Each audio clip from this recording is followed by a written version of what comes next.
Salut à toi, j'espère que tu vas bien et bienvenue pour cette nouvelle vidéo. Dans ma précédente vidéo, on a évoqué la théorie de dos, les grandes tendances de marché ainsi que l'analyse technique en général. Cependant, cela ne représente pas toute l'histoire de cette analyse technique. Dans cette nouvelle vidéo, on va plonger un peu plus en profondeur et en détail dans la lecture des types de graphiques et des mouvements plus spécifiques. Alors laisse-toi guider, c'est parti, let's go!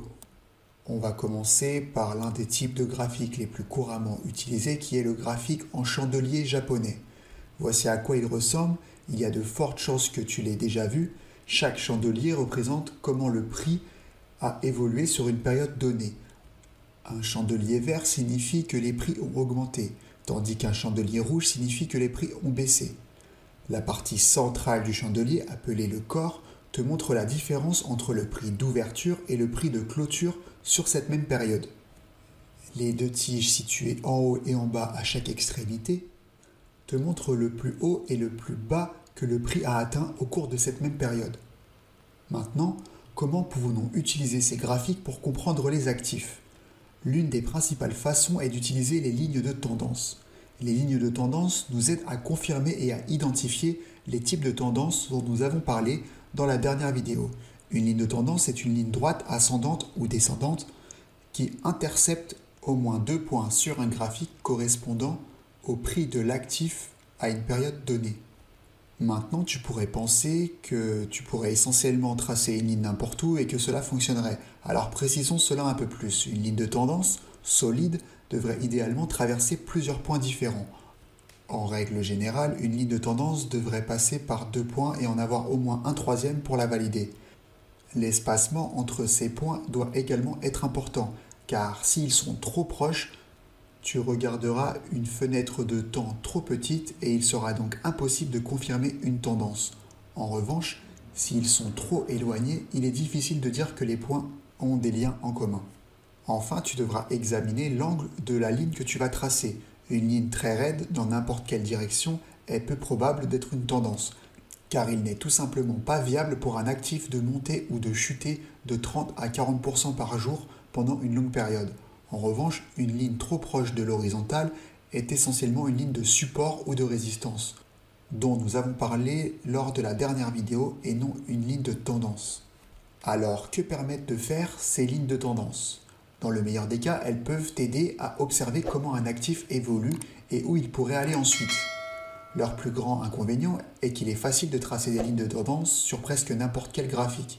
Tu dois donc être capable de reconnaître les mauvaises lignes de tendance, comme nous l'avons décrit, et être conscient que lorsque tu les traces toi-même, elles ne sont qu'un outil. Aucun système ou analyse n'est une solution miracle pour prédire les prix.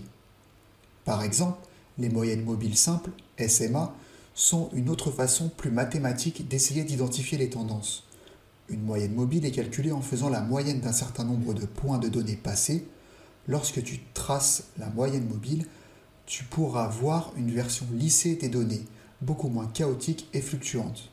Si je t'explique brièvement la formule mathématique de la moyenne mobile, elle ressemble à ceci, où petit a représente le prix de clôture de l'actif à la fin d'une période donnée et n représente la période sur laquelle elle a été calculée.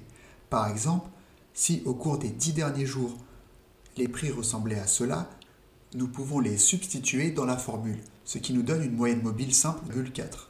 Si tu souhaites calculer et tracer ces données, tu continueras à calculer des tranches de 10 jours et à les placer sur le graphique.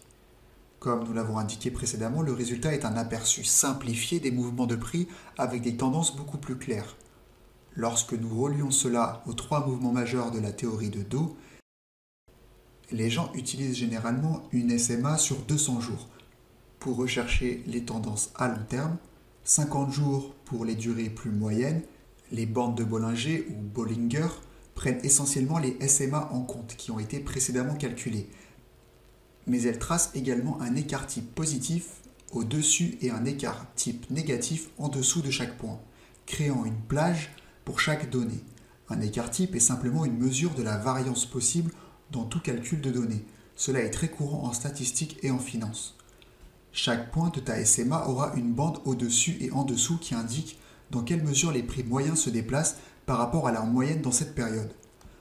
Lorsque la bande est très large par rapport au point principal des données, cela signifie que l'actif se trouve dans une période de forte volatilité, avec de fortes fluctuations à la hausse ou à la baisse qui s'éloignent considérablement de la moyenne passée.